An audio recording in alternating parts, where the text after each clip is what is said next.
All right. Guys, welcome to the Girl Gang podcast. Hope you're doing well today.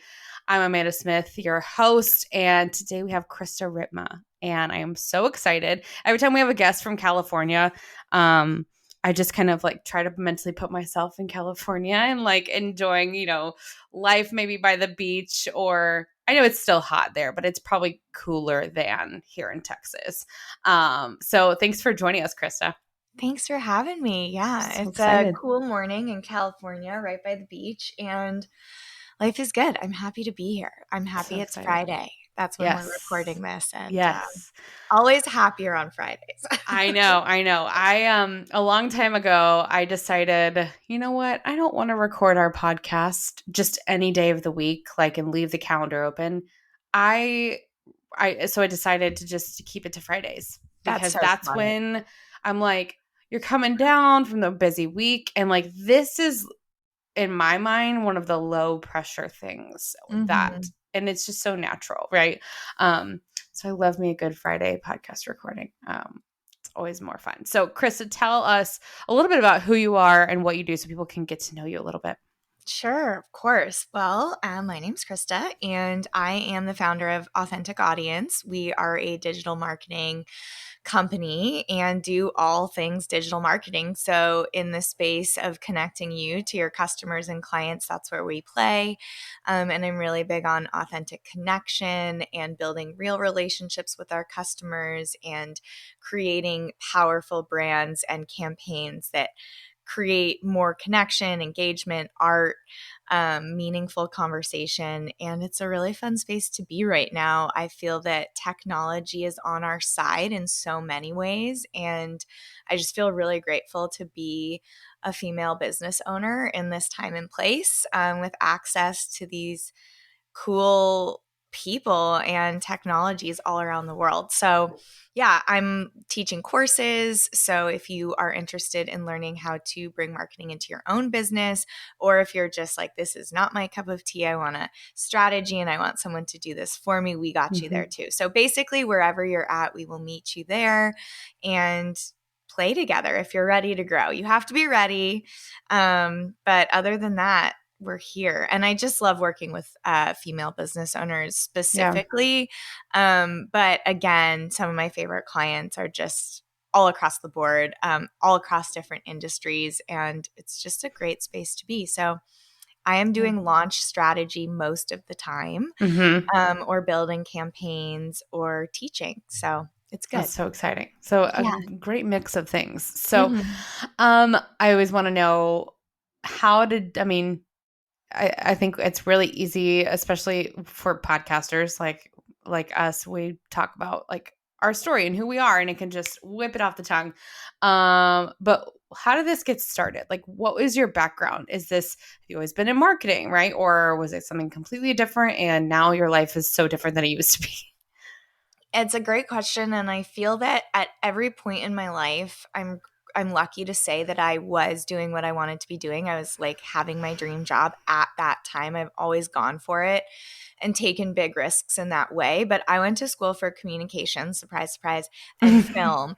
I wanted to be a film producer. And so I worked in Hollywood for the first few years out of college on like big TV sets. And from there, I started reading scripts and working for celebs as an EA and PA, and just basically being ready to jump at all times with whatever somebody needed. And I think that work ethic really carried me through LA. It's like such a revolving door in Hollywood. And so you really have to like earn your place. And it's not so much about what you know how to do, it's the energy you bring to it. And so I learned that early on. And storytelling, I mean, visual storytelling is everything. And to me, marketing is just good storytelling. So, I ended up doing a lot of different things between then and now. It's been 10 years since then. I moved to Aruba. I got deported from Aruba. I got really deep into the health and wellness. I was doing producing for an online television, but it was always storytelling. It was always connecting people to something, helping them feel something. And eventually landed in marketing. I was doing a lot of brand websites, social media, that kind of communication for yoga studios. So I really dropped into the yoga community, and from there felt that I had this mission to get more butts on mats. And if I could help yoga teachers and studios do this, it Yeah. would be like my little way of helping the world. But it's completely expanded because there's so many people out there doing such incredible work, so Mm-hmm. gifted, so talented, offering amazing services with no idea how to reach their audience or get Yeah. in front of the right people, or have a really skewed idea of what sales and marketing actually Actually is. is. Yes. So a lot of the mindset stuff we do is even more important than the strategy, because I mean, we're doing sales funnels, right? In an authentic Mm-hmm. and engaging way, but we're not like reinventing the wheel. We're doing what other marketers are doing. But I think that mindset piece that I bring to it, I teach a course called the seller's mindset, and we talk about our relationships with money, and are we even receiving, like just very basic things in business that I think a lot of people have blocks and resistance against. And then once we can get through those things, marketing becomes really easy and really fun. And the more real and honest we can be with our audience, the better it does. So I founded Authentic Audience in 2017 with just this mission to create honest business conversations and be open about what we're selling and what we're creating, and feeling really good about putting our offerings and services out into the world. So since then, we've helped, hundreds of people do this, some really big clients, some people just starting out, and it's just been a really big journey. But for me, that common thread has always been the storytelling and the like connection point with each other. So yeah, it's much bigger to me than marketing, but that's really where my gifts and mission and purpose all collide in this space. So it's been where I've been playing for a while. I love it. And hopefully my dog doesn't bark again. Oh, that's okay. I have a dog too. So we can just, She heard someone's car door close yeah, yeah. outside, so she had to go crazy, right? I had to put my noise, I have my little sounder tin. We named it Sounder Tin, sound machine just outside my door to try and block off our little pups' Yeah. noises. Also, God forbid, like a UPS guy, like Yeah. ring the doorbell, and you're like, thanks so much. I should put a sign on our door that's like, live recording, please don't ring doorbell or knock. 2021, our home offices. Oh my gosh, isn't it the truth? Well, and I love how you make sure like everything feels aligned. That sounds like Yeah. a really, really big piece of it. But I'd love to go back to, okay, for our listeners, right? If they are, let's say they're in the first year of their business and they started and it's been a year, right? And they've done great with friends and family and referrals. And so what happens in my opinion and how I teach it is like friends, referrals, organic, blah blah blah, doing great, and then you run out, and then you really have to start tapping it into the next outer ring of your ideal client, because there's more people out there, there's more money with your name on it, but like, how do you get there? So I'd love to hear your approach of getting past that initial inner circle, grassroots efforts. Totally. And I think that's a great question. And it's definitely a growth edge I think a lot of Yeah. people face in their business. And I, at that point, am hoping for people, and my wish or prayer is that you have a marketing strategy before that happens, because Yeah. whether your inner circle or following is 100 people or 100,000 people, like your organic reach will run out. Period. Yes. And so exhausting your organic reach is important, because before we spend money, before we want to invest in reaching new people, bringing new people into your world, we really want to, I call it, exhaust our organic reach. Have we actually reached that growth edge? Because a lot of times we haven't, and there's still a lot more we can do with Mm-hmm. our cheerleaders, our family, our friends, our VIPs, our hot leads. And if we're delivering a really good service and a really good product, that organic reach and growth should be pretty steady. So that's the first thing. We're going to assume, for the sake of this podcast and this question, that your service offering product is killer. People love it. It's just about reaching more people.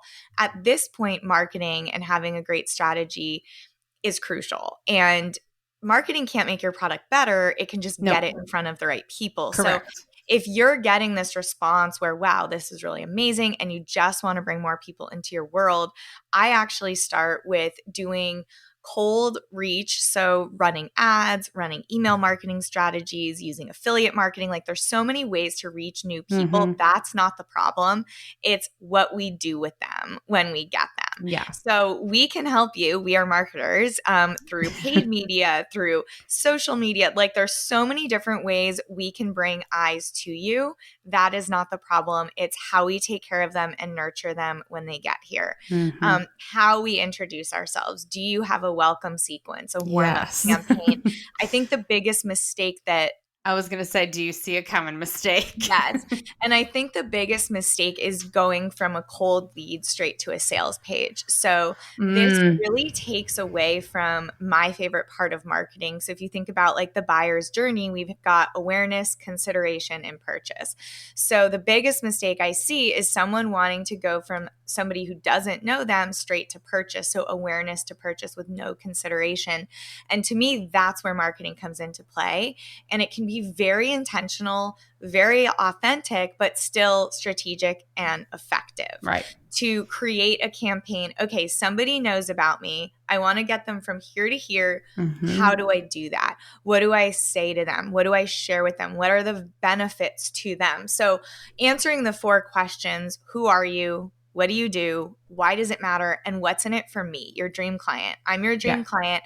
Oftentimes I tell my clients to imagine you have a really cute brick and mortar boutique, and this one new lead is actually walking into your space, into your store. And we can create this, not exactly, but we can create a really good online energy that's very closely linked to what it would be like in real life. So I call this our customer journey, and this is where we start. So before you want to bring new people into the world, making sure that landing pad is set up for new people. Because oftentimes if we're just serving family, friends, people who already know us, our website is set up for warm leads, for people who know who we are. That is such a good point. So, but for the people who don't know you, how do you want them to meet you first? Yeah. And usually I do this through an awareness campaign where we do not ask for a sale for like at least 6 touch points. And this is a way to bring someone who doesn't know who you are into your world with value, information, education, storytelling, entertainment. They really get to learn who you are, what makes you unique, and trust you. And people buy from people they trust, period. Yep.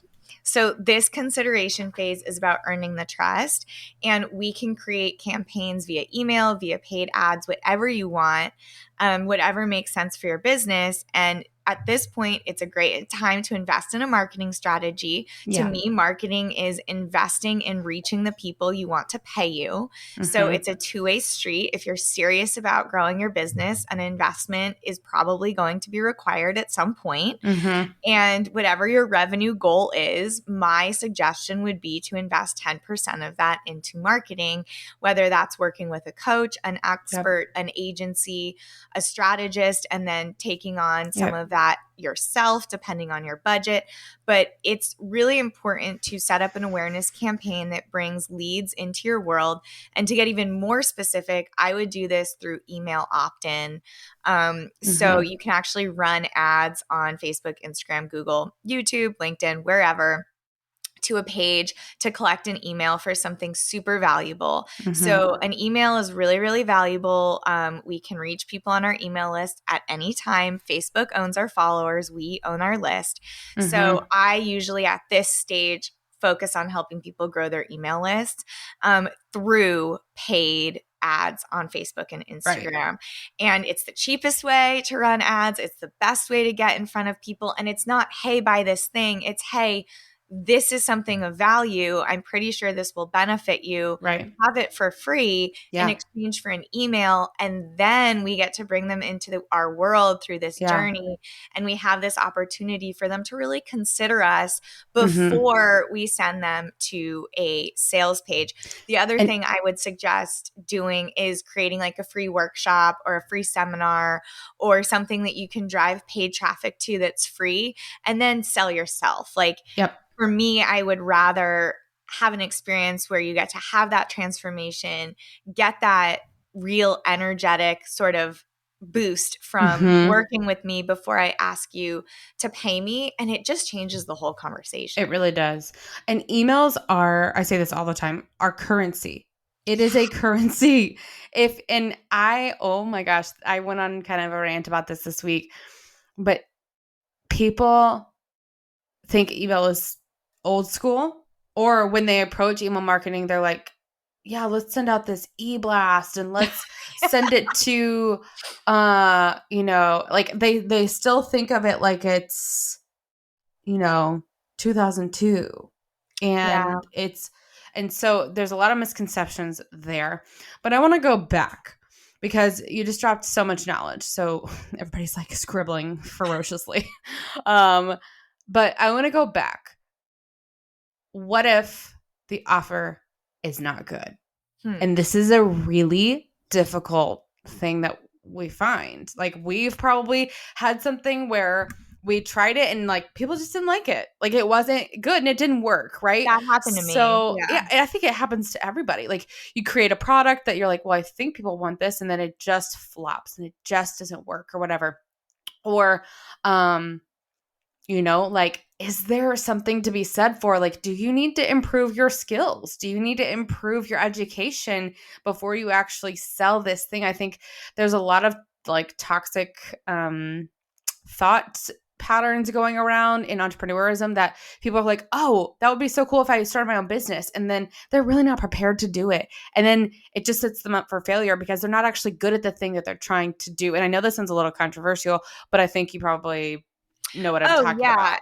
And it's being good at it, or if it's just not the right product market fit. So I think that, I taught this boot camp in the winter, and I thought it was just going to be my most popular offering, and it ended up being my least popular. And I believe it was in the way I messaged it, and it was called the selling boot camp, and people don't want to like hear that word. It's still a problem. It's still a problem. And I actually chose to call it that intentionally, to be like, that's what we're doing here. It's okay to sell. We live in a capitalist society. We need roofs over our head, and it's okay to get like financial currency in exchange for your goods. We have to live and do stuff. It's okay.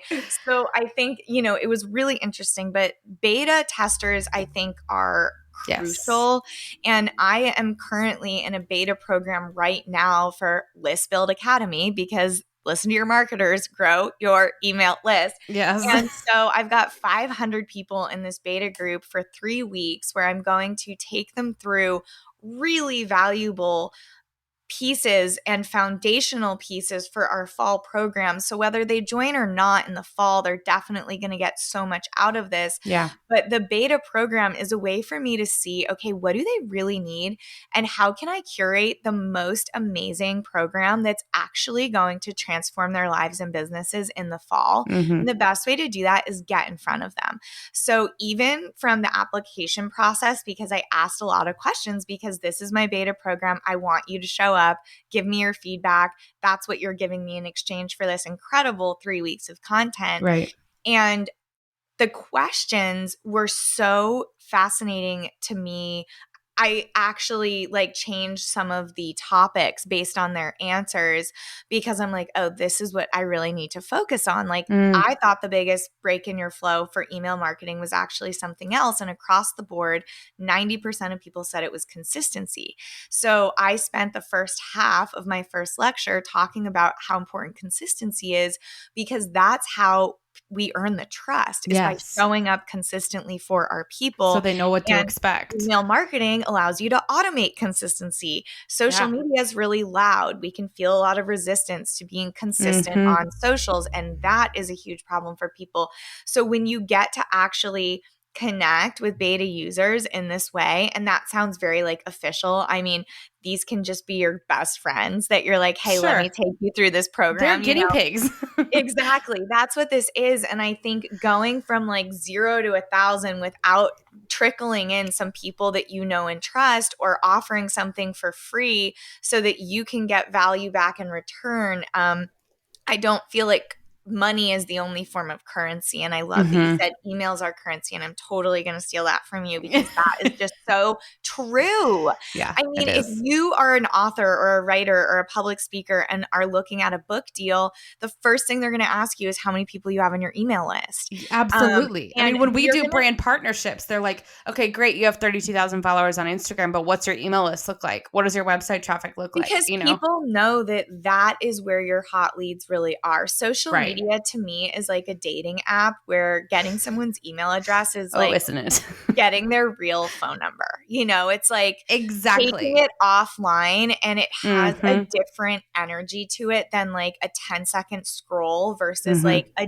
deep, meaningful, valuable email where you get to share who Yeah. you are, what you're all about, and earn the trust that way. I feel So like it's the next best thing to if you could sit down in person with somebody. I agree. That's And that's always been my biggest thing is yes, these strategies we have can reach people, but best case scenario is you get to sit down with someone in person. So what's the next best thing to that? Is it a Zoom meeting? Is it email? And then just the more saturated the thing is, the farther away we get from the person, right? And so yeah. like you said, social media is loud. So I love that.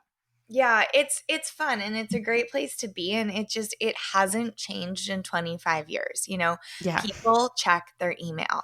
And as marketers, it's our job to be on top of the algorithms and paid media and Google Ads and all these different ways you can spend money. And although email marketing, you have to pay for the platform you're on, at the end of the day, I do believe this is the best 401k plan for your business because the future of paid is unpredictable, and Yeah. it is a pay to play market right now. So it's Yep. about playing the game. So if you're going to pay right now, my suggestion is pay to grow your list. I mean, I had a client By last all year means. invest $100,000 in growing their email list and did a launch in the spring only to their list and made $1 million. Yeah. And Shit. it's like That's crazy. that's a But also that's how 10x. powerful. That's how powerful. And you can think about it in those terms, right? So you don't have to invest 100K, Sure. invest 1,000 and then 10x that, right? And we're Mm-hmm. looking at 10,000. So who doesn't want to put 1,000 in and take that 10,000 out? So like you Yeah. said, emails are currency. Yeah. So paying $1 to collect an email address is a really, really, really amazing use of time for your business.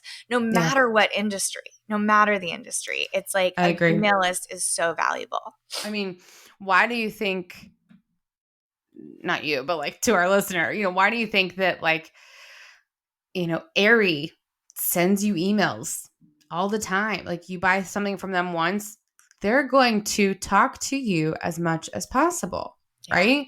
If you sign up for Target's, emails because you got a 10% coupon, you better believe they're going to be sending you stuff because they want to stay in touch with you. Obviously, brands like that it's very sales focused and they're not necessarily Sure. like doing this crazy welcome sequence and but I think to your point, like the welcome sequence and things like that, you really do have to nurture those people, especially when it's products and services that are in the hundreds or thousands of dollars. Like eventually if they're going to end up paying you $10,000 for a program or a service, you have to do something to build trust with them and a relationship with them, or why the hell would they pay you that much? Totally. And thinking about the lifetime value of that person. So Absolutely. if you are really great at what you do and offer something incredible, then the retention rate in your business should be really high. So if you're thinking about paying $2 to get an email address,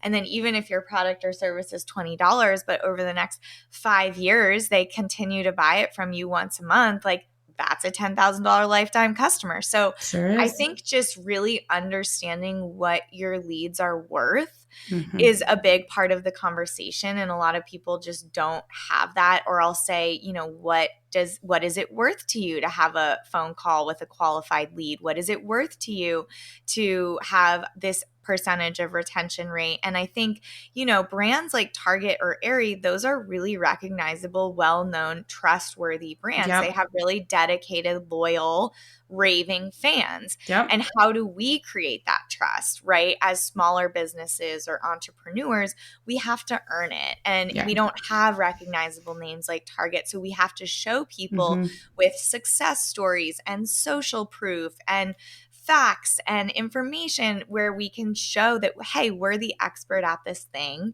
And the other piece of it is with the future, I believe, and one of my mentors says all the time, anonymous brands are dead. And I think we're in the future and people care who they're buying from. They and do.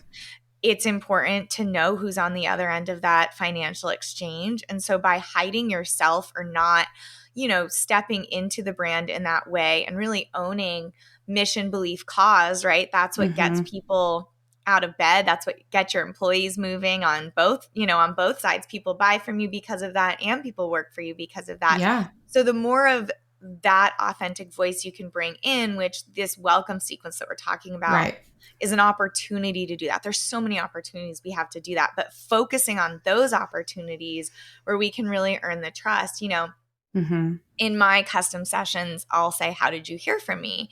Or how did you hear about me? Sure. Or why did you book this? It's not cheap. Like, why? And oftentimes it has nothing to do with marketing. It's, oh, I love the way you talk about mental health. Or I love that you're a witch. Or I love your playlist. Like, I bring so much myself into my marketing that makes what I do really unique and basically not competitive because no one else is me. The strategies that I'm teaching you are the same strategies you're teaching your clients. But what separates us is our uniqueness, what we bring to it, our gifts, our energy. And people are going to relate to that, or they're not, but then they're not our people. And Exactly. so And that's fine. The idea that everyone needs marketing. Literally, if you have a business, you need a marketing strategy, you need a marketing team, an expert, somebody in your world that can help you make sense of this and move forward and create a really positive, sustainable, business via a marketing strategy. So that's not the problem. It's who do you want to work with? We're all teaching the same thing. Our results, if we're good at what we do, are probably like $1. I'm sure our click-through rates are going to be really similar. So it's not about who's a better marketer. It's about who do you resonate with? Who do you want to vibe with? Who do you want to get on a call with and get in the weeds of your business and have vulnerable conversations about ad campaigns and copy and putting your business out there in a new way. So I just feel that the more authenticity and the more relationship building that comes in the beginning and that loyalty is created, then those raving fans are just there for the taking. And then there's your marketing because they're just going to go tell all their friends about you. Yeah. And I think to the point of storytelling, like, yes, it's not who the best marketer is. It's who you resonate with as well. But it's also sometimes people may resonate with you, but like you don't know how to tell your story very well, right? And I think the best storyteller wins if we want to put it like that. I do too. I really do too. And I'm really glad you said that because you can have the best offer, and I've seen this. Yeah. And if you can't sell, if you don't know how to ask for the sale, we've got serious problems. Not only are you doing your business a massive disservice, but everyone who needs you is now losing out. You are failing them if you cannot sell. I mean, I get so righteous about it. I know, me too. And I'm not perfect. And I'm not, but it's like, but there are people that need what you have. And you have a responsibility to sell it to them if this is your business, right? And I think a lot of us try and take our passions and hobbies and turn it into business. And it's like, okay, that's great. And I applaud that because that's probably your dharma. But now you have a business responsibility to get that changes things. People and sell. So let's be serious and let's, tell our customers and tell the universe that we're serious about this and marketing strategies and paying for advertising is a really great way to say, hey, I'm serious about doing this. Yeah. Oh man. Well, I feel like we could talk about things like for such a long time. It's We can do a part 2 on my pod. Let's do a part 2 on your pod. Yeah. I think it would be great. Yeah. But okay, so if someone is stuck with marketing and they just, because here's the thing too, there are so many educators out there. Mm-hmm. And, we've brought other people on the podcast that talk about marketing, and you have a specific way of telling your story and doing things. But like you said, these strategies are the same things that other people may do. It's just how you relate. But so maybe the way you say it will relate to someone better. Right. If they're feeling just stuck and like not sure who to listen to, what to do, or where to start, if they're like simply not, if they feel like there's a gap between like when people, I hate this, when people are still like, I don't know what you do, or like, oh, I had no idea you did that. And you're like, what are you serious? It's like, I've been doing this for I mean, we find that sometimes, like just yesterday or this morning, I was DMing with someone and she's been in our Facebook group for 2 years. Well, there's like 30,000 people in there. And she just now found out we had a conference. Well, this is our 4th annual conference. And I asked her, I said, are you on our email list? And she said, oh, no. And I was like, well, you can be in our Facebook group, but we have thousands of posts a week going through that thing. So you are not going to see everything. So you got to if you really want to be more involved, you got to see it. So if people are still like in this kind of stuck place, what would you say? Yeah, you just made such a good point there. And that is, even though you might feel that people know what you're doing and what you're up to because you're living and breathing this every single day, Right. but you're not the center of everybody else's world. You care about it the most. Right. And so you may think that you've posted about it enough or that people know about it, but that is such a good point. Somebody in your warm community still was not getting the information. So I will say somebody needs to see something on average of 7 times for a sale to happen. And if it's more expensive, like a conference or something that's going to be over $1,000 ticket, we're going to need to do a very big campaign and push to make sure people know this is happening. And this is what I call holding space for the sale.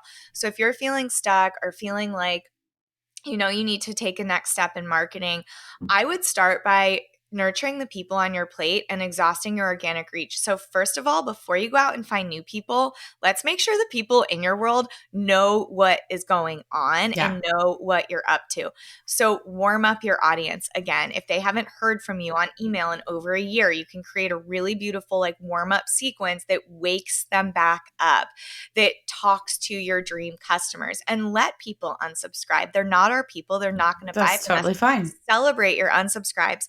Also, reintroduce yourself on social media.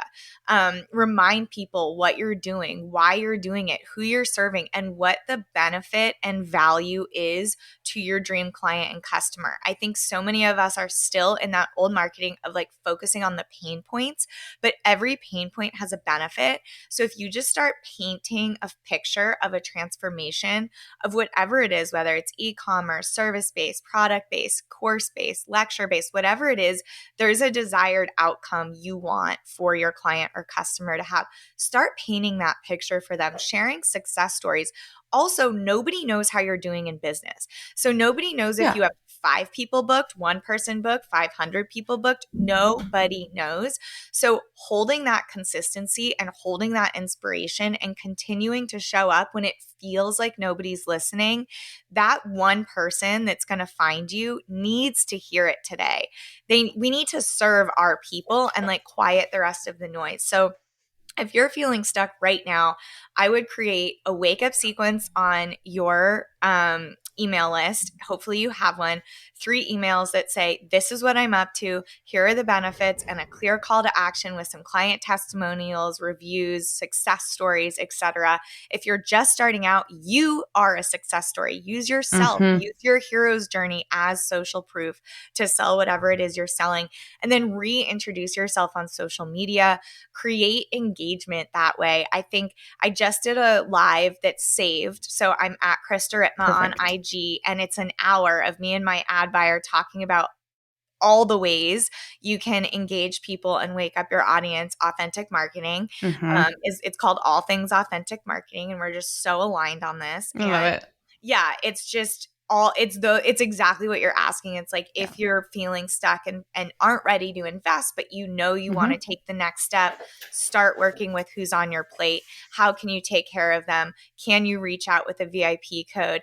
Can you reach out with an affiliate code for 5 of your cheerleaders and say, hey, for every 3 new clients you send my way, I'm going to send you $50, or I'm going to send you a gift card for X, or you can have a free reading with me, or whatever it is. Like, create a marketing strategy within your world, and it will just trickle out. And for me, it's about taking care of the people on your plate. And there's probably people waiting to hear from you right now that have no idea what you're selling. On a good day, your algorithm reaches 10%.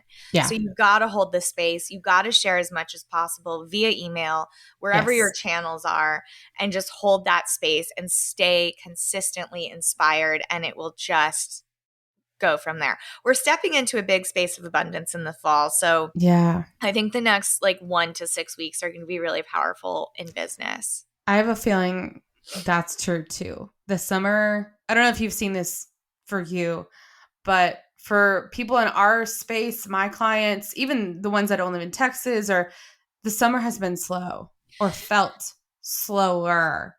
Definitely. But people have been traveling. They've finally been able to go outside. They're finally able to just kind of cut loose a little bit. So, anyway, I don't know how it's been for you guys. Yeah, summers, we have our bigger client launches usually in the summer, and now I'm just getting into doing more of my own courses and stuff in the fall. And I think I have done what I'm saying to do for the last year. So I'm not seeing that fall off, just because I've invested time, money, energy, and my team's energy on growing my list. And it doesn't have to be expensive. It doesn't have to be a lot. I'm also doing reels now, which I was super against. And now Were you really? And now I'm like, wait, this is lit. We should make one together, because I do them all the time. And that's a great way to grow. That's the thing. Let's make one together. There's something you can do. And I will say this about reels, which I'm sure you've already told your audience, but the life cycle is literally 20 times longer. And 90% of people they reach are new people. Yes. Also, don't delete it if you feel like it was garbage or if it didn't perform well. I had a reel that I posted July 1st or something. It was a couple thousand views, and then all of a sudden one day it has 149,000 views. It's been sitting there for weeks. That's Same thing on TikTok. The life cycle of TikTok and Reels is so much longer than just doing an organic post. So if you want to take to social media, okay, let's be really smart about that time. Yeah. A video is going to get 10 times the views. A reel is going to get 20 times that. Really use this technology. We're coming full circle. And that's what I meant by, I'm just so grateful to be in a time and place with this technology as a business, as a small business owner, because if you think about advertising even 50 years ago, the Mad Men days, if you were not Coca-Cola or Marlboro or one of these major brands paying so much money, you may not survive. Spots and billboards, you're not reaching your people. And what we have now in this digital world is a real chance for small businesses to reach their people in a really meaningful way and build your community. And it doesn't take hundreds of thousands of people buying from you for success. Oftentimes, for me, if I do it right, it's just a few people a month, and we build it and build it and build it. And so there's just so much opportunity out there. And if Reels feels good, lean in. If YouTube feels good, lean in. Find where your people are at. Find what feels good to you, and be the expert in your field, and just quiet the noise and keep going, because your people are out there and they need what you have. Yeah, absolutely. Oh my gosh, so fun. Fun. This has been so good, and I know people are just eating it up. So. Yeah, Krista Ripma on Instagram. I'll just spell it out, KristaRipma. If you want to go follow her, her agency brand is linked in her bio as well. Anything else that you want to connect with people on? No, I just feel resistance can be so strong. And if you can recognize that resistance, let it sit in the front seat with you and not let it stop you from sharing, posting, taking the risk of growing. There's just so much abundance waiting for you on the other side. And it's just usually the biggest thing in your way is you. And the good thing about that is you can get out of your way and you have control over what you do today with your brand, business, budget, and just making the absolute most of what is at our fingertips instead of, there's two ways to see everything. And just seeing the abundance and the possibility, I think, is the first step. And knowing that there are so many people out there, there's so much money out there, and you deserve your piece of the pie. Yeah, it's so good. Well, Krista, thanks so much for coming on the show today. You guys go check her out and engage with her content. See if she has something that you need, right? If you really felt like you aligned to her, like go look into what she's all about. But thanks for being on the show, and we'll see you guys next time. Thank you.